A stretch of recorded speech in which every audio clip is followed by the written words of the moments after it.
आज है 7 दिसंबर 2023 दिन गुरुवार। Welcome RC news MP. तो चलिए देखते हैं मध्य प्रदेश की 20 फटाफट बड़ी खबरों को। इससे पहले आप न्यूज़ को किस जिले से देख रहे हैं हमें कमेंट में बताना बिल्कुल ना भूलें।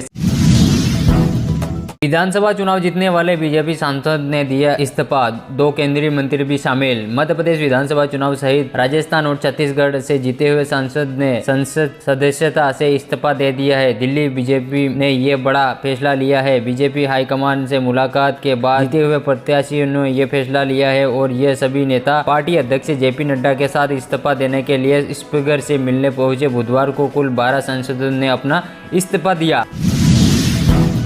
सीएम शिवराज सिंह चौहान ने लिया एक और संकल्प, कहा 29 कमलों की माला प्रधानमंत्री को समर्पित करेंगे। मध्य प्रदेश में बीजेपी ने प्रचंड जीत का दावा किया और इसे दावे को असलियत में बदलकर भी दिखाया। अब मिशन एमपी सफलतापूर्वक पूर्ण करने के बाद सीएम शिवराज सिंह चौहान ने एक और संकल्प ले लिया है। ये संकल्प है अगले साल होने वाले लोकसभा चुनाव में मध्य प्रदेश से सभी 29 सीटें जीतने का। उन्होंने कहा कि अगले साल होने वाले लोकसभा चुनाव में वो एमपी में से 29 कमलों की माला प्रधानमंत्री को समर्पित कर संकल्पित करेंगे।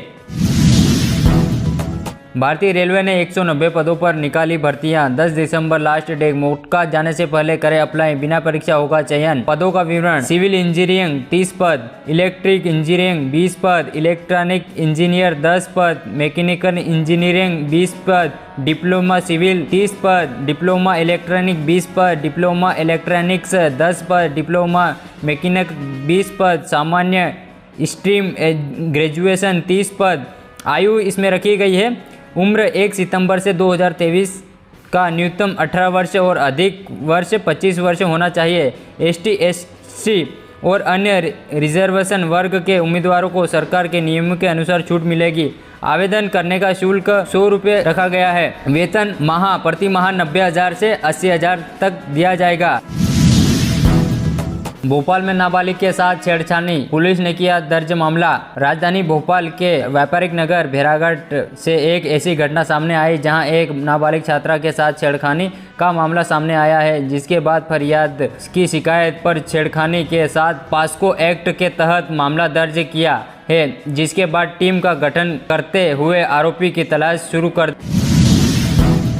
उत्तर रेलवे ने अप्रेंटिस के पदों पर भर्ती के लिए जारी किए नोटिफिकेशन। सरकारी नौकरी की तैयारी करने वाले युवाओं के लिए सुनहरा मौका। रेलवे भर्ती सेल की तरफ से उत्तर रेलवे दिल्ली ट्रेड अप्रेंटिस के पदों पर भर्ती के लिए नोटिफिकेशन जारी किया गया। इच्छुक एवं योग्य उम्मीदवार आधिकारिक वेबसाइट rrcnr.org पर जाकर नोटिफिकेशन पढ़ सकते हैं। पदों की कुल संख्या है 3093। शैक्षणिक योग्यता: उत्तर रेलवे की अप्रेंटिस के विभिन्न पदों पर भर्ती के लिए आवेदन करने वाले उम्मीदवार के पास 10वीं की डिग्री के साथ ITI की डिग्री भी साथ होना चाहिए। आयु पात्रता: ट्रेड ऑपरेटिंग के पदों पर आवेदन करने के लिए उम्मीदवार की न्यूनतम आयु 15 साल से अधिकतम 24 साल निर्धारित हो गई। वही आयु की सीमा। अधिक जानकारी के लिए उम्मीदवार आधिकारिक वेबसाइट पर जाकर नोटिफिकेशन को जरूर चेक कर सकते हैं। युवराज ने जताया जनता का आभार, बोले मैं मुख्यमंत्री का दावेदार ना पहले था ना आज हूँ। मध्य प्रदेश में सरकार की तस्वीर साफ होने के बाद अब मुख्यमंत्री पद की तस्वीर साफ होना बाकी है। चर्चाओं में कई नाम है, लेकिन इस बीच मुख्यमंत्री शिवराज सिंह चौहान ने आज एक वीडियो बनाया, जारी कर चौंका दिया, जिन्होंने प्रदेश की जनता का आभार जताते हुए कहा, मैं मुख्यमंत्री का दावेदार ना पहले था ना आज हूँ। पार्टी जो काम देगी एक कार्यकर्ता के नाते उसे मैं पूरा करूँगा। पैसे दुगने करने का लालच देकर डॉक्टर की बेटी को बनाए शिकार। ये मामला उत्तर प्रदेश के फिरोजाबाद से आया है। यहाँ स्कैमर ने एक डॉक्टर की बेटी से 1.63 लाख रुपए ठग लिए, जिन्होंने लड़की के पैसे दुगने करने का लालच देकर उसे अपने जाल में फंसाया।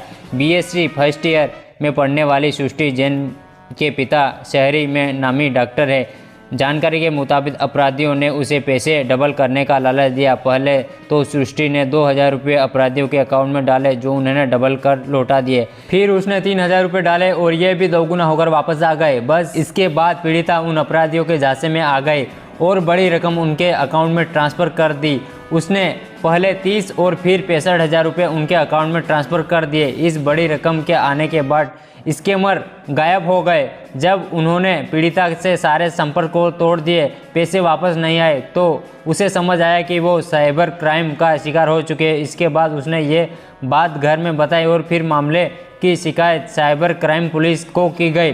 फिलहाल पुलिस इन मामले में जांच कर रही। इसी के साथ पुलिस ने फिर लोगों से अपील की कि इस किसी की भी बातों में आकर अपने पैसे ट्रांसफ़र न करें, न ही अपनी निजी जानकारी किसे साझा करें।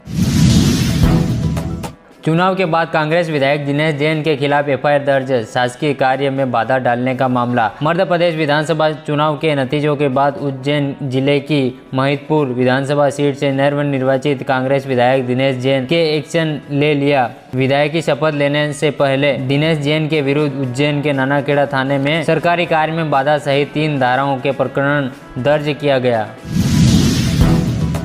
चोरी के शक में पुलिस ने महिला की 4 घंटे तक की पिटाई, अस्पताल में इलाज। जबलपुर की यह बड़ी घटना सामने आई है, जहां ओमती थाना पुलिस ने चोरी के शक में एक महिला को इस कदर मारा कि उसे इलाज के लिए जिला अस्पताल भर्ती करवाना पड़ा, जहां उसका इलाज जारी है। पुलिस ने मुताबिक महिला का नाम मंजू शवंकार है, जो कि सरल चौक स्थित रमंदड़िया होटल में साफ सफाई कर्मचारी का काम करती है। वहीं मामला गहराने में एसपी आदित्य प्रताप सिंह ने एसआई सुनीता पंच और आरक्षक रूबी को निलंबित कर दिया, साथ ही जांच एसपी को सौंप दी।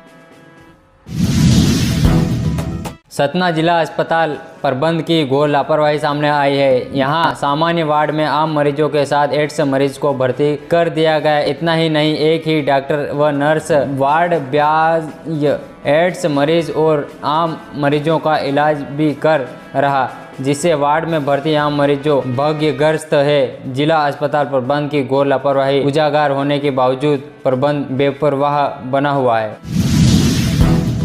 कर्मचारियों पेंशनरों को फिर मिलेंगे 2 तोहफे, डीए में 4% वृद्धि, संभव भत्तों में भी होगा इजाफा, सैलरी में आएगा उछाल। नया साल 2024 में केंद्रीय कर्मचारियों और पेंशनरों के लिए सौगात भरा हो सकता है। लोकसभा चुनाव से पहले केंद्र की मोदी सरकार एक बार फिर केंद्रीय कर्मचारियों पेंशनरों को बड़ा 2 तोहफे दे सकती है। इससे महंगाई भत्ता और हाउस रेंट शामिल है।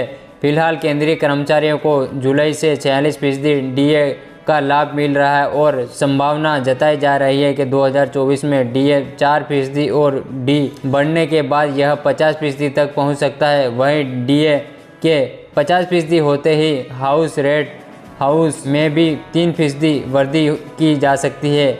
अगर ऐसा हुआ तो कर्मचारियों की सैलरी में 2024 में बड़ा उछाल देखने को मिलेगा। हालांकि इस प्रबंध में अभी सरकार की तरह से आधिकारिक पुष्टि होना बाकी है।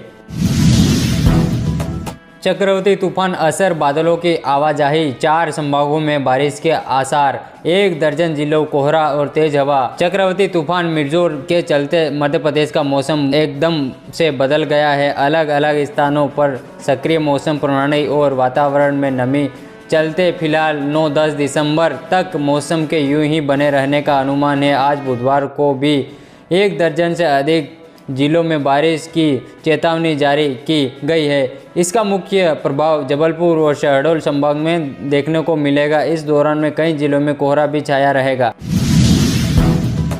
राजस्थान की राजधानी जयपुर में हुई राष्ट्रीय राजपूत करणी सेना के अध्यक्ष सुखदेव सिंह गोगामेडी की हत्या की जिम्मेदारी लारेन बिश्नोई गैंग ने ली है। हत्या के बाद लारेन बिश्नोई गैंग के सदस्य रोहित गोदारा कपूरी सर नाम के फेसबुक पेज से हत्या की जिम्मेदारी लेते हुए एक पोस्ट में लिखा गया, जिसमें सुखदेव सिंह गोगामेडी पर लारेन बिश्नोई के दुश्मनों के साथ मिलकर काम करने का आरोप लगाया गया। रोहित गोदारा कपूसीसर के फेसबुक पोस्ट पर लिखा हुआ है, राम राम सभी भाइयों को, मैं रोहित गोदारा कपूसीर गोल्डी बरार भाइयों, आज यह सुखदेव सिंह गोगामेडी की हत्या हुई है, इसकी पूर्ण जिम्मेदारी हम लेते हैं। यह हत्या हमने करवाई है। भाइयों, मैं आपको बताना चाहता हूं कि यह मेरे दुश्मनों से मिलकर उनका सहयोग करता था, उनको पूर्ण रूप से मजबूत करने का काम करता था और यही बात हमारे दुश्मनों की वह अपने घर की चौखट पर अपनी अर्थी तैयार रखे। जल्दी उनसे भी मुलाकात करेंगे। भारतीय नौसेना में निकली है 275 पदों पर भर्ती, 1 दिसंबर तक लास्ट डेट।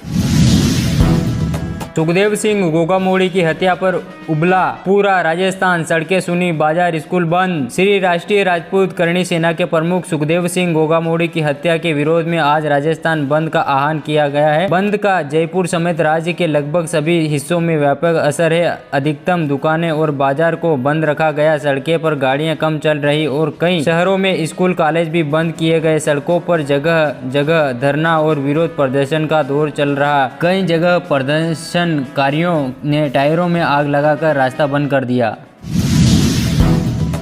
चाचा को फंसाने भतीजे ने दोस्त के साथ रचा लूट का षड्यंत्र, दोनों आरोपी गिरफ्तार। ग्वालियर डबरा देहात थाना पुलिस ने एक फर्जी लूट की कहानी का कुछ ही घंटों में पर्दाफाश कर आरोपियों को गिरफ्तार कर लिया। मजेदार बात तो यह है कि फरियादी ही निकला आरोपी। उसने ही अपने दोस्त के साथ मिलकर अपने चाचा को फंसाने के लिए लूट की झूठी कहानी रची। पुलिस ने लूट में बताया गया केस बरामद कर लिया और दोनों आरोपियों को गिरफ्तार कर लिया।